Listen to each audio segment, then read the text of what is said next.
Hey, you guys. Time once again for Flickers of Fear, and this is going to be our last installment in our Folk Horror February series.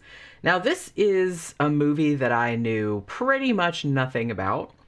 I think I brought it up on some of my previous folk horror reviews, but Shudder, not too long ago, since they had added this very expansive documentary about the folk horror subgenre, had also added a whole bunch of folk horror movies from pretty much every era. And I believe there's 47 of them in there, 40, somewhere around there, 45, 46. And so a lot of those I had not seen. So some of these I wanted to kind of get into. Now, I watched a couple of them and I didn't love them. So I was just kind of like, well, I kind of need one to do for the last show. So I picked this one just sort of at random because it was from the 80s. 1989 to be specific, and it was Australian, and I usually have pretty good luck with Australian films. So this is a movie called Celia. It was also marketed under the name Celia, Child of Terror. But I will say, even though this does have some very, very slight folk horror elements to it, does have some kind of a little bit of magical realism, fantastical elements to it, not really a horror film. And I do kind of feel like the fact that it was marketed as that maybe would cause people to sort of be like disappointed when they watched it, which I think is a shame because this is actually a really good film. Now, as I said, it does have horror elements to it. But to be honest, I'm not really sure what genre I'd call this. It's kind of like a period piece coming of age drama, but it has fantastical elements in it. Honestly, it kind of gave me a similar kind of vibe to, I don't know, maybe The Lady in White, although that was a little bit more fantastical, or maybe something like Paper House, the British film, something like that, where it's kind of like, it's also kind of like low-key, maybe a precursor to maybe some Guillermo del Toro's stuff. Again, not as fantastical, but in the sense that it's showing real life horrors, real life things going on during a particular time period, sort of filtered through a child's perception, a very imaginative child who sees particular things in a particular way. So, I really liked this movie, but I've seen, and it did seem to get like fairly decent reviews even at the time, but I've seen some modern day reviews of people who didn't realize that it wasn't a horror film straight up and were kind of like, what the fuck am I watching? This is not a horror movie, which, like I said, it's not, but it does have horror elements to it. There is kind of like a little bit of like some dream sequences with like monsters and things like that. And as I said, there are some real life horror in this as well. I will say too, I found this, and maybe I think I talked about this a little bit on my review of Lamb as well. Any movie that has an animal as kind of like a major character, which this has as well, and you always kind of know, but just because of the tone of the film, you always kind of know that maybe something bad is going to happen to the animal. Those kind of movies, I find them very, very difficult to watch. As I said, I'm a real big horror fan. I can watch terrible things happening to humans all day long, and it doesn't really bother me. But the second you do something to an animal, particularly a cute one, I'm going to get upset. So I will say that just from the outset, if you really, really like rabbits, if you've ever had pet rabbits, or anything of that nature, this is gonna upset you because honestly, it upset me as well. And, it really, really bothered me like toward the end, because something bad does happen. A couple of bad things happen to a rabbit, matter of fact. But, I'll get into that in a little bit. But I'm just saying that if you are very, like, soft-hearted toward animals, as I am, I found those bits, like, very, very difficult to watch. And again, just like when I was watching Lamb, because that was also had an animal, or at least, like, an animal-human hybrid as a main character. And so it really kind of like gives me this feeling of dread in the pit of my stomach the whole time because I just know something bad's going to happen to that animal and I don't really want to see it. You know what I mean? But so this movie had that as well. So I was like really stressed out the whole time. I actually did not mind that this wasn't a horror movie because I went into it because I was looking through all of the Shudder ones that I hadn't seen, and I was like, oh, that looks pretty good. It's kind of, it's about a little girl set in Australia and it's from the 80s, and I had never heard of it. So I just read like the sentence, and then I scrolled down a little bit, and there were, a couple of reviews, and pretty much every review said, well, it's not a horror film really, but I'm still glad I watched it. It was still really good. And that's kind of how I feel about it too. So I went into it not really thinking that it was going to be a horror movie. And I think that that's how you should probably approach it. As I said, it does have some horror elements to it, but it's more a period piece or a coming of age drama with just kind of like some fantastic or horror elements as well. So this was actually, as I mentioned, came out in 1989. It was written and directed by Ann Turner. Rebecca Smart plays the titular character, Celia, who is a 9-year-old girl. We'll say, too, all of the child acting in this, because there are a lot of kids in it, was amazing. And I'm not a person that's a big fan of child actors in movies generally, but they were actually all very good in this. They were all very natural, and especially since this was made in the 80s, but it's actually set in the 1950s, I really did get a sense that these were actual children from the 1950s, like the way they were acting. It was just very, very naturalistic. None of them were annoying or anything like that. So what we have, Celia, the main character, she's kind of growing up. It's set in 1957 on the outskirts. She kind of lives in a small town on the outskirts of Melbourne, Australia. Now, a lot of stuff, two of the big things that are going on in the background of this that kind of like factor into the plot a lot, like as it goes on, are the whole Red Scare, Cold War type things in 1957, Sputnik and all of that. And so there's a lot of stuff about, people being quote unquote dirty reds, all these kind of like fears in Australia of like communist parties like infiltrating, blah, blah, blah. So that's kind of going on a lot in the background. It does factor into the plot later on. And also, as I mentioned before about the rabbits, anybody who knows much of anything about Australian history knows that they had, particularly in the 1950s, there was kind of like rabbits being considered an invasive species because, rabbits, they reproduce like rabbits. I mean, that's a phrase for a reason. And they were kind of taking over and like really, really affecting the agriculture in the country because the rabbits were pretty much eating everything. So there was this big thing where governments where they were trying to purge like all the rabbits from the country. So in this movie, there are like some actual, there are some times where the characters are watching news footage or like, they'll be in a movie theater and there's like a newsreel like before the movie. And it's kind of about, this is how many millions of rabbits got killed. So there is actual newsreel footage of, this huge purge of rabbits that happened back in the 1950s. So that's kind of going on in the background as well. Again, these are two big things that were going on in real life in the 50s in Australia at the time that factor into this one little girl's story. So this little girl, as I said, she's very imaginative, and apparently you don't really see it like, but prior to the events of the movie, you're led to believe that she's actually very, very close to her grandmother. Now, at the very beginning of the movie, her grandmother dies. Like, she just dies in her sleep, and Celia finds her dead in the bed. And she is obviously, like, really inconsolable. Now, for a time, she still sees her grandmother around sometime. Like, she hallucinates her and, like, talks to her and stuff.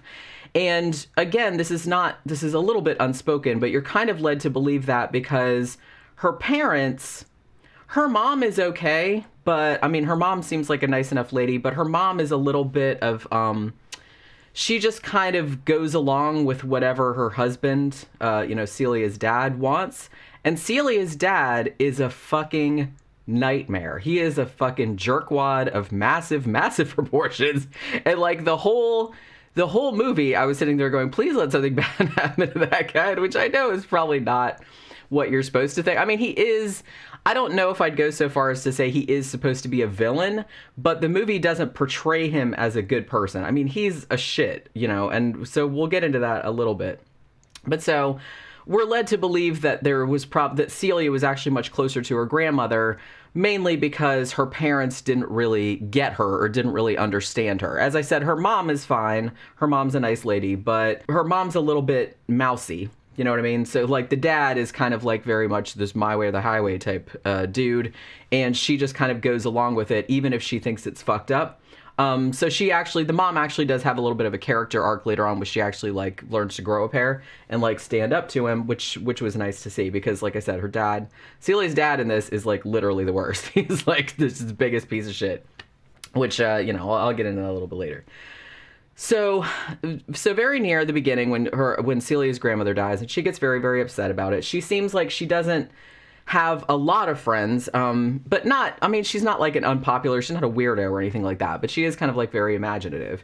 She also has this thing, she's kind of gotten obsessed with this story that their teacher told them in school. This actually happens over the Christmas break of 1957, which, like I said, it's the Southern Hemisphere, so their Christmas is like in the middle of summer. So at the very beginning, you kind of see them in class and they're just like, oh, Merry Christmas, have a good 2 weeks off, or whatever the hell it is. I don't know how long it is in Australia. You get 2 weeks in the U.S., or at least you used to when I was in school, but I don't know if it's longer. Who knows? Somebody in Australia can probably tell me. But yeah, so it happens over Christmas break. So the teacher, before they leave, had read them this story, and it's like a folklore type story. It's kind of fucked up. It's about these monsters, I guess. They're kind of like, they have like little drawings, and they kind of look like little trolls or like ogres. Not trolls because they're like regular human size, but they sort of look like ogre type things, and they're called hobias. And I don't know if this is a real folklore type of thing in Australia or not. It seemed like it was, because they had like this whole mythology about it. So the teacher is telling this messed up story about this whole woods full of hobias, and in the story, there's this cranky old fart and his wife, and they live in this house, and they have this dog, and the dog is barking, and the dog is barking to warn them that the hobias are like coming to get them. But the old man is just kind of like, man, that dog just keeps fucking barking. So the old man, and this is a story they're reading to like 9-year-old children at the beginning, and I was just like, wow, the 80s were a way different time. But yeah, so the old man like cuts off the dog's tail to get him to stop barking. I'm like, I don't think that's gonna work out the way you think, but okay. But then the dog is still barks, obviously, because like, hey, the hobias are coming like out of the woods, and they're gonna like, take your wife or whatever. And then the old guy is kind of like, okay, well, that dog won't stop barking now. So now I'm gonna like cut off the dog's head. I'm just like, okay, well, I guess for sure he's gonna stop barking now. But then, ironically, because he essentially killed the dog, the hobias come and take his wife away. At which point, the old guy, at the end of the story, it's a fairy tale, puts the dog back together, and then the dog is fine. Because at first I'm like reading this story going, this is fucked up. I don't like this whole cutting up the dog because he's barking. And I was like, all he's trying to do is like protect you from the monsters. So fuck you, old dude. But yeah, so he puts the dog back together at the end. He's like, oh, I'm sorry, blah, blah, blah. I don't know if the old woman comes back or whatever. Because I don't think they ever tell you the end of the story now that I'm thinking about it. But yeah, so Celia is kind of obsessed with this story, and she borrows the book over the Christmas holiday. And so she not only sees like hallucinations of her grandma sometimes and like talks to her, but she also sees hobias. So sometimes she'll look out her window at night and see like this monster hand like coming into her. And anybody that's like a bad person, or she perceives as a bad person in her life, she tends to like see them as hobias. So that's what she calls bad people.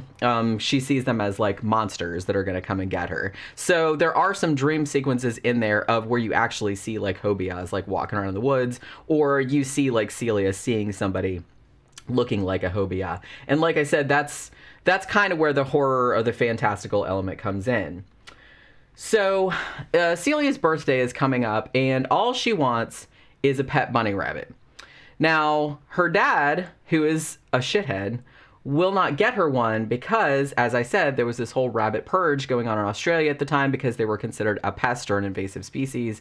And so the dad is basically like, no, they're vermin, you can't have one. And so they get her a bike instead, and she's kind of like annoyed about it because she still really, really wants a bunny rabbit. So then she has there's these kind of two rival gangs of kids. There's this other little girl, her name's Stephanie, and she seems like a year or two older. No, I guess she's the same age because she's in the same class, so she's just taller.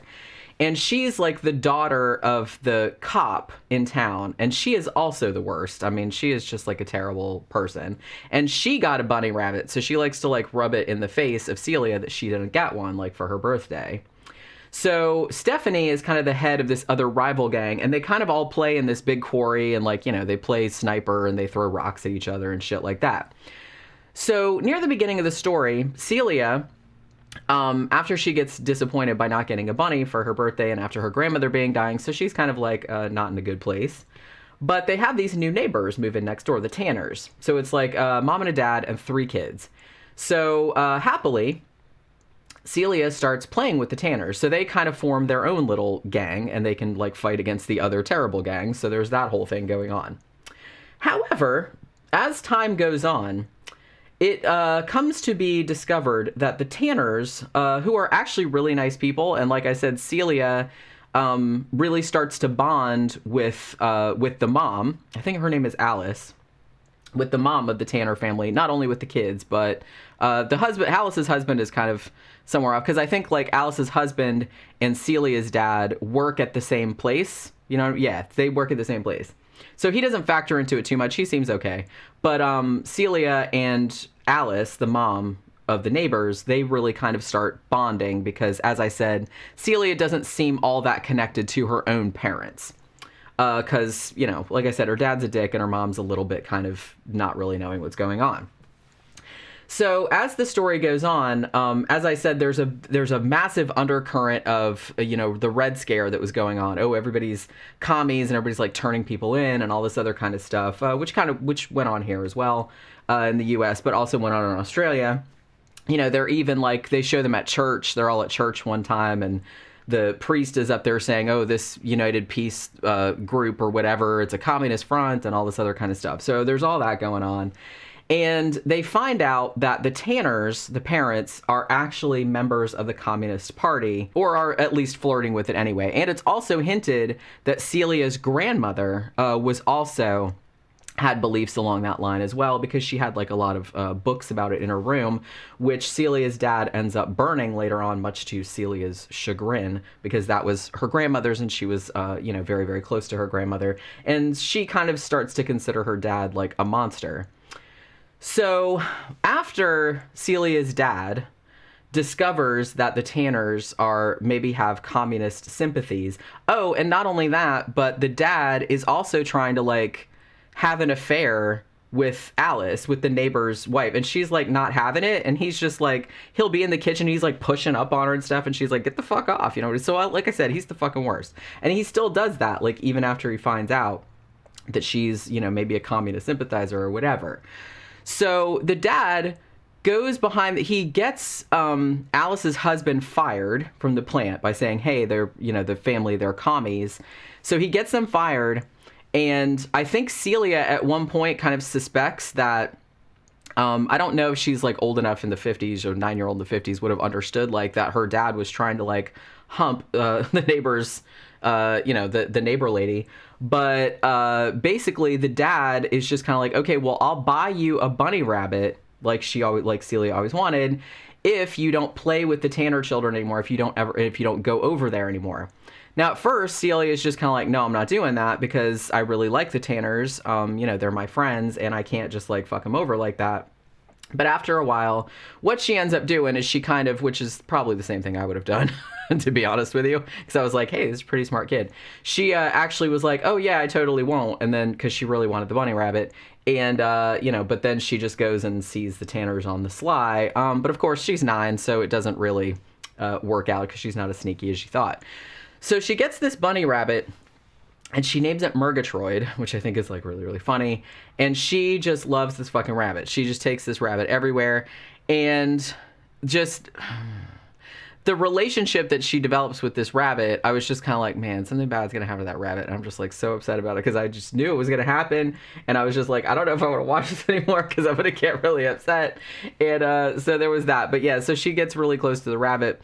And then as time goes on, so like not only do the Tanners, you know, the guy loses the job because Celia's dad like narked on him, but so they end up having to move because he basically like stained the dude's name all over town. So now he can't get a job anywhere. He was an electrical engineer, I think.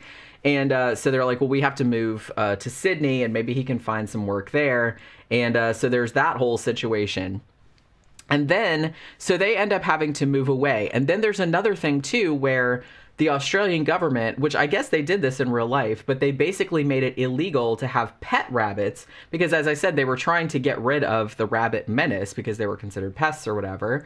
So you had to turn in, if you had pet rabbits, you had to turn them in. They didn't kill them, they just like put them in a zoo. And so Celia, of course, is completely devastated by this. Now, her dad, I think that her dad's brother was the cop that was because I guess Stephanie, the girl that beat her up, was her cousin. I think they did actually bring that up because I think that there was some relationship between the dad and the cop. The cop, also kind of the worst. Not as bad as the dad, but he was kind of like a shithead. And he actually started, once he found out that the Tanners were communist sympathizers, he would like fuck with their kids all the time and, just, take other people's words over theirs and shit like that. Like even when that wasn't what happened. So they kind of like started to like persecute them a little bit. And he's also bound and determined that Celia is not going to have this rabbit. So when Celia's at school one day, he actually comes there and like basically takes her rabbit and takes it off to the zoo, at which point Celia is like flipping out and she's like throwing stuff at him. And like I said, rightfully so, because he's really a jerk about it. And, you know what I mean? I didn't feel bad because some of the shit that happens to like, nothing bad happens to her dad, unfortunately, but, the shit that happens to the cop, I was just kind of like, good, you know what I mean? So, I don't want to spoil it because I know a lot of people haven't seen this, but, what happened to the cop happened to the cop, I was just like, good. Does that make me a terrible person? I guess. I just didn't feel bad at all. So I was like, well, stop sucking so much. Maybe that would happen. But yeah. So he comes and takes the rabbit away. And so then Celia is devastated. Celia's mom, finally, as I said, kind of grows up. Because she kind of finds out about Celia's dad, like, trying to pork the neighbor lady. And also Celia's dad being behind, Alice's husband getting fired. So she's just kind of like, oh my God, this guy I married, he kind of blows. So she actually kind of like, comes into her own and decides that she's going to like stand up for her daughter. So she helps her daughter. She's like, we have to like petition the government, like to, get your rabbit back. Cause she knows how much this little girl loves this fucking rabbit. And that was very, very clear in the movie because I was just kind of like, she just took that rabbit everywhere. And it was a big rabbit, It was like this big, and it was white with like one black ear, super cute. But yeah, so she wags this, like the rabbit's like half as big as she is, and she just like wags it around everywhere. So they petition the government, and then like after however long it is, they're like, okay, fine, like if you can get a permit, and you can have a pet rabbit if you have a permit. So Celia is like super excited, and she's like, okay, you can go back to the zoo and get it, but it doesn't work out the way you want it. At which point I was just kind of like, God damn it, I just don't want to watch this movie anymore. It's like really, really upsetting me because, like I said, anything that happens to animals, I'm really not about it. So at this point, after this shit happens, this is kind of where, as I said, there had been some horror elements up to this where she keeps seeing like her grandmother, not scary, but well, one time it's kind of scary where she kind of comes to the window, but she keeps seeing like hobias. So she keeps seeing like these like monster hands come in. But at this point, after the rabbit incident and after the neighbors move away, because like I said, that was like her best friends. And after that whole situation, so she's really like emotionally upset by all of this, as you would be. And so she decides, after the cop takes her rabbit, her and like all the other kids, like her friends, they sneak out to the quarry and they essentially do like some like fucking voodoo. You know what I mean? Like some black magic. They kind of have this bonfire and they make voodoo dolls of the cop and of her dad. And they're doing this like really weird like ritual, which like I said, I guess that's kind of why Shudder considered this a folk horror movie, because it does have, like I said, not only the folklore element of the hobias being kind of like a through line, but also there's this scene where she's trying to essentially use like folk magic or black magic to get back at the people in her life, the men in her life that fucked her over, at least from her perception. So as I said, she sees these evil people, these guys that did stuff to her like that she sees them as hobias. So she thinks that it's okay to like fucking kill him. And honestly, she made a voodoo doll of her dad and he found it and he like beat the shit out of her, like her, like spanked her and stuff. And I was just kind of like, I don't know. I kind of felt like, the dad was such an unlikable character. He was such an asshole. And I kind of feel like in the movie they were trying to like sort of soften him up toward the end. And I was like, at that point, I'm like, I'm sorry, I'm not having it. It's like, you know what I mean? It's like, I'm not really sure if the writer director was trying to soften him up toward the end, maybe trying to make him seem like not such a terrible person, but he was such a terrible person at the beginning. Like he had like pretty much zero redeeming qualities. And I'm like, don't try to make me like him now, because I'm kind of hoping he like gets hit by a bus. Unfortunately he doesn't, but I don't know. It's really hard to pull off when you make a character that unlikable at the beginning. It's really hard to like try to redeem them toward the end. They go, oh, they're not all bad. I'm like, yeah, that's too late for that. Sorry, that ship has sailed. So the fact that Celia was making a voodoo doll and, you know, sticking it and like wanted to kill her dad, I was kind of like, I can't say I blame the kid. I really don't. You know what I mean? So there was that whole thing too. But that's kind of, I think, where the folk horror aspect of this comes in, where she was kind of trying to essentially, as I said, use voodoo to get rid of the people in her life that had fucked her over. So as I said, I don't really want to spoil the ending of this. It went in a direction I was like, wow, they went there. Okay. So again, I can't say I felt too bad about it.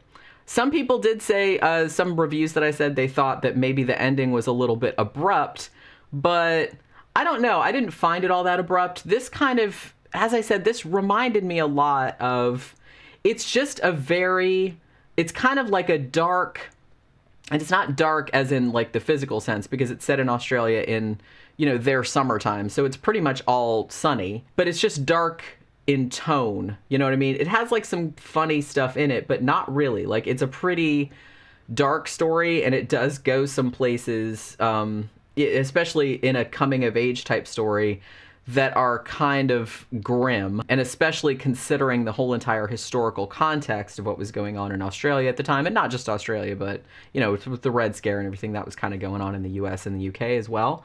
But it was interesting to see the whole Red Scare thing, like, you know, kind of filtered through Australian culture, because that's really something you don't see a lot. I mean, I've seen a lot of like Red Scare era type movies, or, you know, movies that are made about that time period from an American point of view, or even from a British point of view. And I don't think I'd ever seen one from an Australian point of view before. So that was kind of interesting to see. And the whole thing about the rabbit purging and stuff like that, I mean, that was, to me, that was like the hardest part of the movie to watch, because a lot of that newsreel footage and stuff, obviously it was real. And it's like, I get it.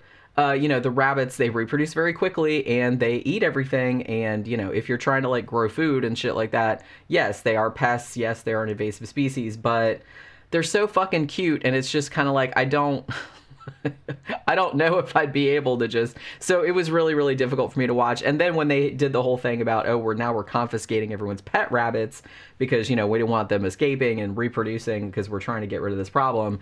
And just the stuff that ends up happening with Celia and with her rabbit that she really has developed a very close friendship to, that was just really the most upsetting part of the movie to me. So as I said, if you're very soft-hearted about animals, which I am as well, no shame, then this might be a difficult movie for you to watch. It was very difficult for me to watch. But overall, I actually quite enjoyed this movie. I found it just like very intriguing. As I said, don't go into it expecting it to be scary or a horror movie. And I think it was a misnomer. Now it's mostly just called Celia, but I have seen it called Celia, Child of Terror.